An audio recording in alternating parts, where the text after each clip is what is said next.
ಚೆನ್ನಾಗಿದೆ. ಕ್ಯಾರೆಕ್ಟರ್ ಅಲ್ಲಿ ನಮ್ಮ ಭೀಷ್ಮ ಬ್ರದರ್ ಆಗಿರ್ಬೋದು, ನಮ್ಮ ಹೀರೋ ಆಗಿರ್ಬೋದು, ನಮ್ಮ ಹೀರೋಯಿನ್ ವೆರೋನಿಕಾ ಶೆಟ್ಟಿ ಮೇಡಮ್ ಆಗಿರ್ಬೋದು, ತುಂಬಾ ಚೆನ್ನಾಗಿ ಮಿಂಚಿದ್ದಾರೆ. ಅದು ಒಂದು ಗ್ರಾಮೀಣ ಇದರಲ್ಲಿ ಯಾವ ತರ ನಡೀತಾ ಇದೆ ಅಂತ ಹೇಳಿ 90s ಅಲ್ಲಿ ಮಾಡೋದು ತುಂಬಾ ಟಫ್ ಅದು ಮಾಡೋದು. ಯಾಕೆಂದ್ರೆ ನಾನು ಸಿನಿಮಾ ಮಾಡ್ತಾ ಇದ್ದೀನಿ ತುಫಾನ್ ಅಂತ ಹೇಳಿ. ಬಟ್ ಅದು ತುಂಬಾ ಟಫ್ 90s ಅಲ್ಲಿ ತಗೊಳ್ಳೋದು ಸ್ಟೋರಿ ಮಾಡೋದಾಗಿರ್ಬೋದು, ಅದೆಲ್ಲ ತುಂಬಾ ಟಫ್ ಇದೆ. ಆದ್ರೂ ನಮ್ಮ ಡೈರೆಕ್ಟರ್ ಒಂದು ಹೊಸ ಪ್ರಯತ್ನ ಮಾಡಿದ್ದಾರೆ. ತುಂಬಾ ಚೆನ್ನಾಗಿದೆ. ಹೀರೋಯಿನ್ ಕ್ಯಾರೆಕ್ಟರ್ ಆಗಿರ್ಬೋದು, ನಮ್ಮ ವಿಲನ್ ಕ್ಯಾರೆಕ್ಟರ್ ಆಗಿರ್ಬೋದು, ಹೀರೋ ಕ್ಯಾರೆಕ್ಟರ್ ಮೂರು ಬ್ಯಾಲೆನ್ಸಿಂಗ್ ಆಗಿ ತೋರಿಸಿದ್ದಾರೆ. ಬಟ್ ಮಾರಾ ಸ್ಟೋರಿ ಮಾತ್ರ ಮಾರಾ ಅಂತ ಕ್ಯಾರೆಕ್ಟರ್ ಇದೆಯಲ್ಲ ಸಖತ್ ಇಷ್ಟ ಆಯ್ತು. ಹೀರೋಯಿನ್ ಅವ್ರದ್ದು ಅಷ್ಟೇ ತುಂಬಾ ಕ್ಯಾರೆಕ್ಟರ್ ನನಗೆ ಇಷ್ಟ ಆಯ್ತು. ಸೊ ವೆರಿ ಫ್ರೆಶ್, ಒಳ್ಳೆ ಟೀಮು. ಎಲ್ಲ ಥಿಯೇಟರ್ಗೆ ಕನ್ನಡ ಸಿನಿಮಾ ರಿಲೀಸ್ ಆಗಲ್ಲ, ಕಂಟೆಂಟ್ ಸಿನಿಮಾ ಸಿಗಲ್ಲ ಅಂತ ಎಷ್ಟೋ ಜನ ಬಾಯಿ ಬಡ್ಕೊಂತ ಇದ್ದಾರೆ. ಬಂದು ಇಂಥ ಸಿನಿಮಾಗಳು ನೋಡ್ಬೇಕು. ಅವ್ರು ನೋಡಿದಾಗ ಎಲ್ಲಾರ್ಗು ಒಂದು ಮೆಸೇಜ್ ಇದೆ. ಕೂತು ನನಗೆ ಸಿನಿಮಾ ಏನು ಬೋರ್ ಅನ್ನಿಸ್ತಿಲ್ಲ, ಒಳ್ಳೆ ಕಂಟೆಂಟ್ ಇದೆ, ಒಂದು ತಿಳ್ಕೊಳ್ಳೋ ಅಂತ ಒಂದು ಮೆಸೇಜ್ ಇದೆ. ಇವತ್ತು ನಡೀತಾ ಇರೋ ಸ್ಟೋರಿನೇ ಅವ್ರು ಮುಂದೆ ಇಟ್ಟಿದ್ದಾರೆ.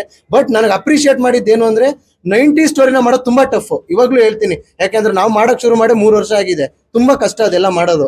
ಅದರಿಂದ ಇದು ತುಂಬಾ ಚೆನ್ನಾಗಿ ತೋರಿಸಿದ್ದಾರೆ. ಸ್ಕ್ರೀನ್ ಪ್ಲೇ ಆಗಿರ್ಬೋದು ಎಲ್ಲಾನು ಚೆನ್ನಾಗಿ ಮಾಡಿದ್ದಾರೆ. So all the very best to the team. Okay Dharmam, thank you sir, thank you. Film ತುಂಬಾ ಚೆನ್ನಾಗಿದೆ. ಡೈರೆಕ್ಷನ್ ತುಂಬಾ ಚೆನ್ನಾಗಿ ಮಾಡಿದ್ದಾರೆ. ಹಂಗೆ ಆಕ್ಟರ್ಗಳು ಫಸ್ಟ್ ಟೈಮ್ ಮಾಡಿದ್ರು ಅವರು ಫಸ್ಟ್ ಟೈಮ್ ಅಂತ ಅನ್ಸಲ್ಲ, ಅಷ್ಟು ಚೆನ್ನಾಗಿ ಮಾಡಿದ್ದಾರೆ.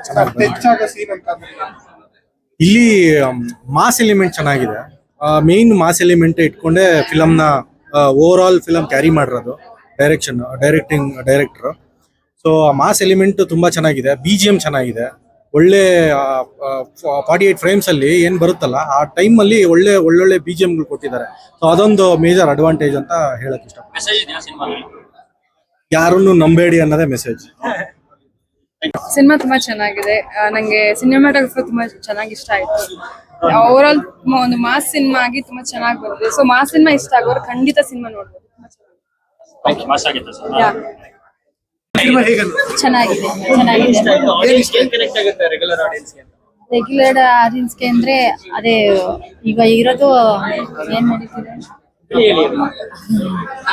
ತುಂಬಾ ಚೆನ್ನಾಗಿದೆ. ನನಗೆ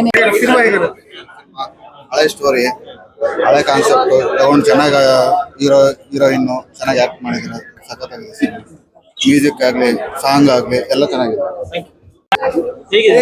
ತುಂಬಾ ಚೆನ್ನಾಗಿದೆ. ನಂಗೆ ಹೀರೋ ಪಾರ್ಟ್ ತುಂಬಾ ಚೆನ್ನಾಗಿ, ಅವರು ಚೆನ್ನಾಗಿ. ನಂಬಿಕೆ ದ್ರೋಹ ಮಾಡಬೇಡಿ. ನಂಬಿಕೆ ದ್ರೋಹ ಮಾಡಿದ್ರೆ ಲಾಸ್ಟ್ ನಿಮ್ಗೆ ಉಲ್ಟಾ ಹೊಡೆಯುತ್ತೆ ಅನ್ನೋದನ್ನೇ ಒಂದು ಮೆಸೇಜ್. ತುಂಬಾ ಚೆನ್ನಾಗಿ ಮಾಡಿದ್ದಾರೆ. ಸೊ ಕನ್ನಡ ಇಂಡಸ್ಟ್ರಿಯಲ್ಲಿ ಈ ತರ ಪ್ಯಾಟರ್ನ್, ಈ ತರ ಸ್ಟೈಲ್ ಬಂದ್ಬಿಟ್ಟು ಇವ್ರಿಗೆ ಮಾತ್ರ ಸರಿಸಾಟಿ. ಸೊ ತಮಿಳಲ್ಲಿ ಇದೆ, ವೆಟ್ರಿಮಾರನ್ ಇದ್ದಾರೆ, ಸೆಲ್ವರಾಜ್ ಇದ್ದಾರೆ. ಸೊ ಕನ್ನಡದಲ್ಲಿ ಯಾರು ಇರ್ಲಿಲ್ಲ.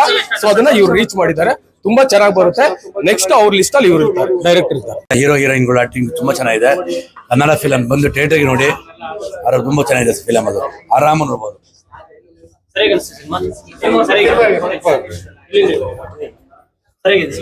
ಒಳ್ಳೆ ದೊರೆಸ್ವಾಮಿ ಒಬ್ಬಳ ನಟ ಸಿಕ್ತ, ಕಳನಟ. ತುಂಬಾ ಚೆನ್ನಾಗಿದೆ.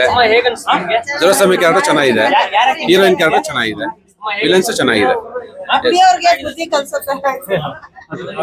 ತುಂಬಾ ಚೆನ್ನಾಗಿದೆ. ಕ್ಯಾಮ್ರಾ ವರ್ಕ್, ಮ್ಯೂಸಿಕ್ ಎಲ್ಲ ತುಂಬಾ ಚೆನ್ನಾಗಿದೆ. ನಮ್ಮವರೇ ನಮಗ್ ಆಗಲ್ಲ ಅಂತ ಒಂದು ಒಳ್ಳೆ ಸಂದೇಶ ಇದೆ. ಸೂಪರ್ ಆಗಿದೆ. ಟ್ವಿಸ್ಟ್ ತುಂಬಾ ಟ್ವಿಸ್ಟ್ ಐತೆ ಒಳಗೇನೆ, ತುಂಬಾ ಟ್ವಿಸ್ಟ್ ಆಗಿದೆ. ಬಂದ್ ಸಿನಿಮಾ ನೋಡಿ, ಚೆನ್ನಾಗೈತೆ, ತುಂಬಾ ಚೆನ್ನಾಗೈತೆ.